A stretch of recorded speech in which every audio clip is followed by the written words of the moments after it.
Well, I guess Pastor's not the only one who knows how to go over. Are there any questions?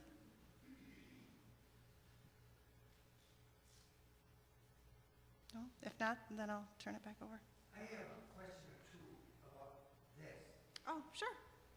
Is this Coca-Cola of Africa or what? Yeah.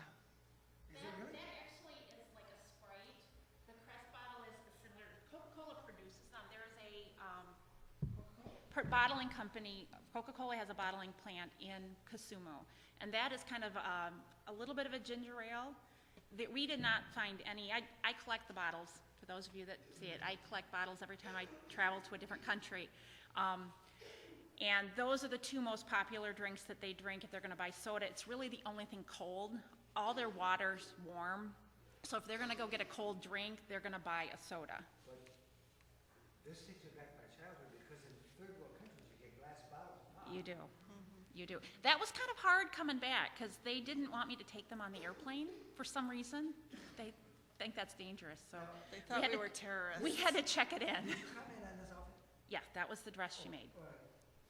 And who made the pictures?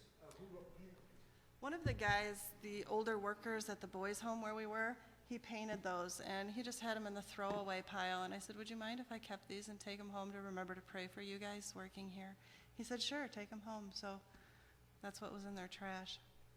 It was interesting I didn't go to the boys' home with them. That was one of the days that I first got sick, and it was interesting to see how, and I think we even talked with that one night with Jeff and Van, about how many ministries are just popping up, like the Agape ministry. I mean, Jeff and Van are there totally for the church, but then they're getting connected. They met the people with the Agape through when Van was in labor, if I remember right.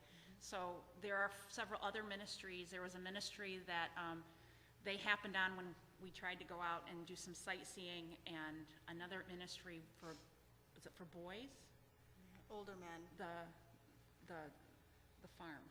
Yeah, they take some of the boys, the younger ones that are on the street ministry. Agape is trying to weed out the hardcore ones from the ones that are still impressionable, and then they send those out to a farm or try and place them back into their home settings to keep them off the streets and to try and keep them from getting that really glazed look. And the farm is Lack out of kind hope. of in a country setting. It's out of the city. It's out where they can actually get the attention of the boys to help them heal. And it was just kind of amazing how God's hand is really working and introducing people to Jeff and Van as well as Brad and Ellie. There's an amazing ministry that they've got going there. Brad talked one night, we had dinner with them about some of the men that he's ministering within the church, and the fact that they've got each other is really helpful. You can certainly see in this why long-term ministry there is going to break down a lot of barriers. Who can you trust? That trust has to be built, and it's being built in Jeff and Van's ministry. We need to pray for that. One thing that I did forget, Pastor Sampson, I had dinner over there with Jeff one night when Christy was sick, and yeah, he pulled me aside and he said, Melissa, I want you to greet your church heartily from the church here in Kasuli. He said, I want them to know what a blessing it has been to have Jeff and Van here helping us and ministering with us. So he said, give them a hearty thank you. So on behalf of Sampson, thank you. You can step over here, but don't really sit down yet, because we want to end up where we started. As far as the church is concerned, this is kind of where we started with this after we got the trunks all filled up. But you know, many times I have looked at presentations like this, and I've reflected over the fact that God was in charge of where I was born, when I was born, to whom I was born. And I think when you see what other people have lived like, you have an awful lot to be thankful for. But there's been many, many times I've bowed before the Lord and I've said, Lord, if I was born in their circumstances instead of my own, and I knew you, I'd have everything that's really worth living for.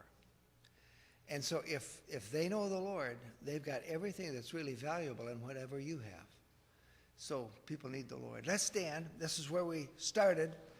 And just praise God for a successful ministry. Thank you, ladies, for sharing.